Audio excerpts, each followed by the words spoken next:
Okay, so do we all know where psoas attaches? Tell me.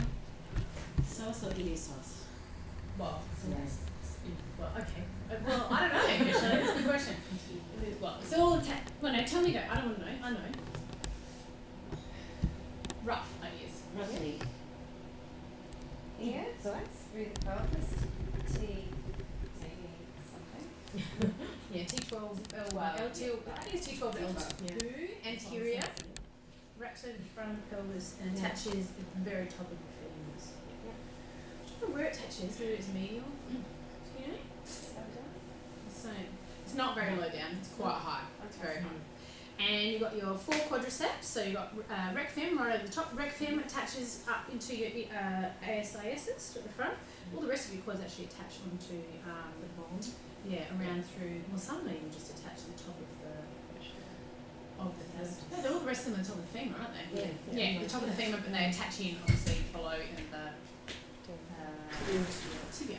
So, let's stretch psoas for me. So come up and she picks up the flexor stretch position. So basically what we want is we do want psoas working. I went to a workshop once that somehow it came to the point that you should never exercise psoas and you never activate it. But I don't agree with that. So I think we need to work on different things, get things working and being able to disassociate and get certain exercises working, certain muscles working, certain muscles not working. So in this position here, if someone's doing this, they're more likely to be stretching their hamstrings. Underneath here. Back up, tuck your tailbone under, push from the back of your bottom, gluteal fold, you want to be pushing from back through here, and you should feel that through the front of your hip. Yep? Okay. You can change this up a little bit. You can rotate towards your leg, that'll increase the stretch a little bit, which is a nice one. Or coming back to the centre, you can reach the arm up and go up and across. So I'm getting right into the insertion of the stretch.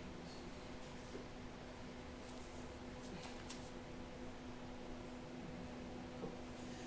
So I think from here, or you can, if you're feeling really good, I'll see how we go with this. What would you suggest for people that find it hard to kneel?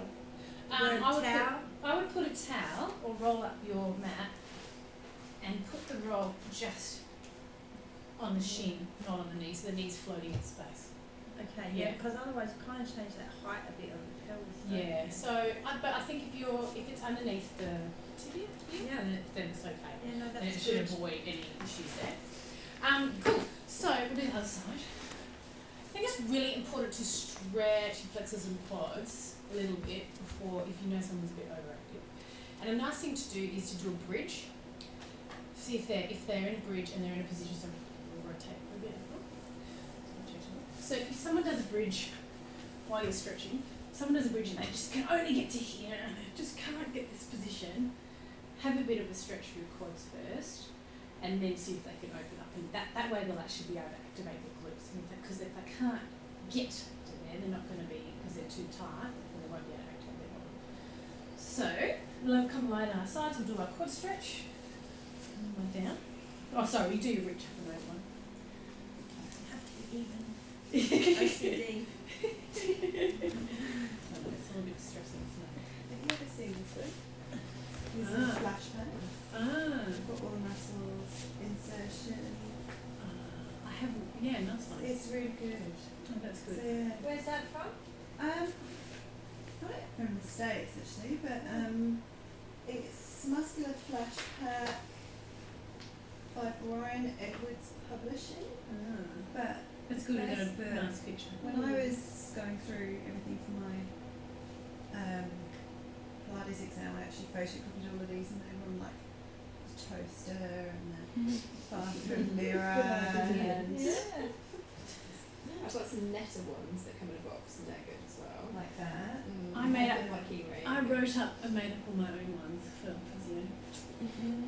Because I did neural attachments, but I didn't do pictures, mind you. That would be exciting. Okay, so draw the knee back. Push your foot into your hand. If you can't reach, you got there. Then it's got it. Cool. If someone can't reach, they can grab a band and pop it over their foot and bring it back. So, heel to bottom, knee back, can activate your tummy, pull your hip towards your rib. You can get a nice stretch through there. about just hyperextending the knees when you do knee to bottom. I find that they just all jam up their heel to their bottom, and all I can see is their knees bulging.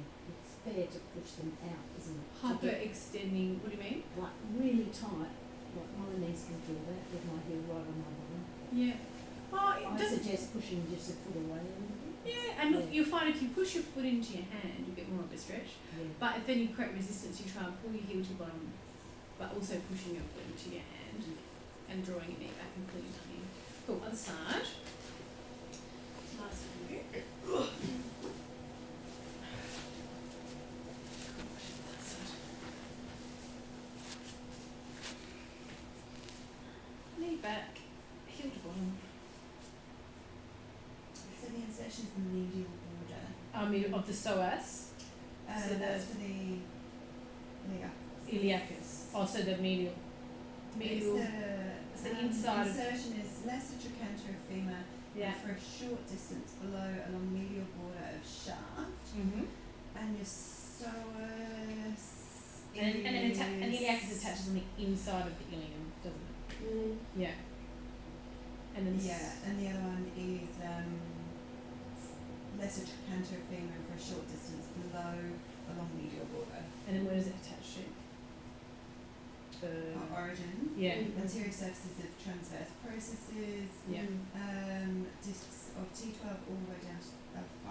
Oh, there you go, all the way down. There we go. Alright, cool. So we've stretched out quads and psoases and iliacus as well. Alright, so bit of imagery. We'll start off with some just some knee stir stuff first. So lying on your back, hands on your knees. So I want your arms to do all the work here. I want your legs to totally switch off, circling around and loosening.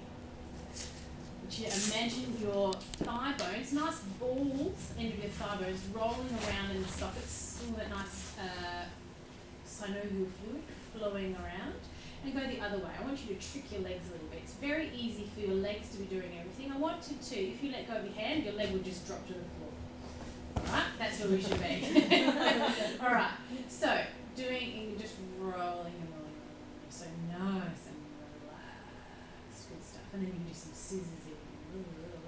So it's mind over matter. Your arms doing the work, the legs are switched off. Now, move your, don't let go of your legs. Make sure your legs don't turn on, hands behind the backs of your knees, and just slowly lower your legs down to the floor. That's one way I like to switch off hip flexors. So, but you've got to try and think about activating and floating up your legs. So a lot of the reason I'm going to go back a step. Okay, let's go back a step. I apologise. We relax our legs. We're going to bring one leg up now and put a band over the back of your leg. What we want to have happen is we want more glute activation, less quad activation, more deep psoas activation. So trying to switch quads off, stabilising with your tummy, using your glutes. So as we hold our leg, I want your your shin to be parallel to the floor. Imagine your heel sitting on a coffee table, and you slide your heel out along that coffee table and come back in again. What I want you to think about is pushing your foot through thick mud, or this band is actually made out of leather and it's really hard to push. I want you to overactivate, squeeze your bottom and turn on the bottom muscles. So you're concentrating on the back of your leg, extending and pulling your thigh bone down towards the floor. So we're totally taking attention away from the front of the leg, because what happens is people hang on with the fronts of their quads, and their quads work eccentrically, effectively, so they're lengthening and holding onto the front of the leg. Alright, let's do the other side. Just swap it over. And same thing, squeeze your bum, lengthen out and away. And if someone is finding this hard, can I get my bum to switch on?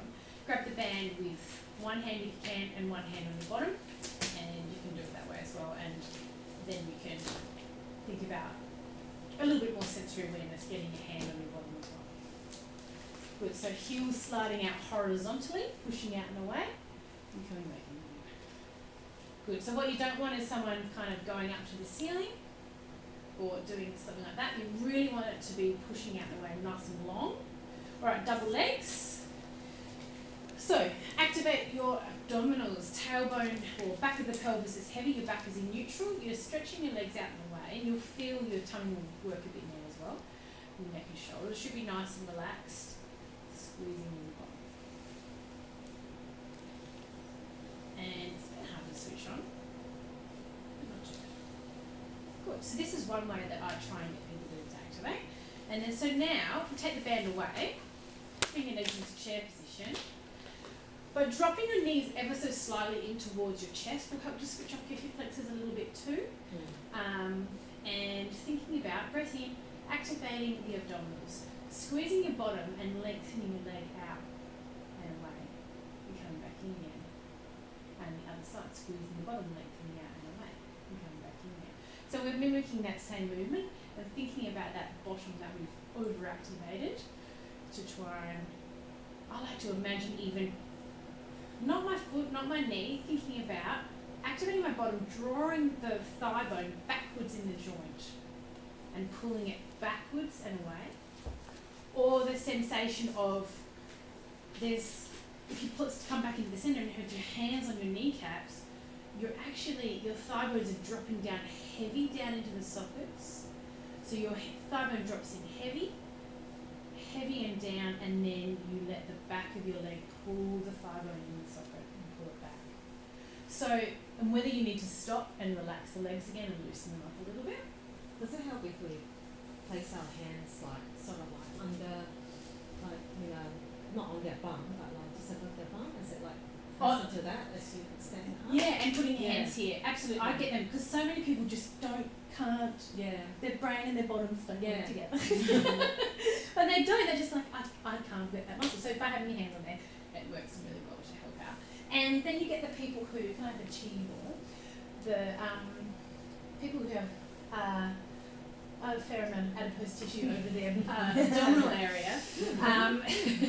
So you get, and you just get people with tight hamstrings who and they haven't got awareness. Their legs start doing this and drifting away. Back gets sore, quad switched on. If they have themselves on a chi ball, then they can drop themselves in a bit more and switch off a bit more as well.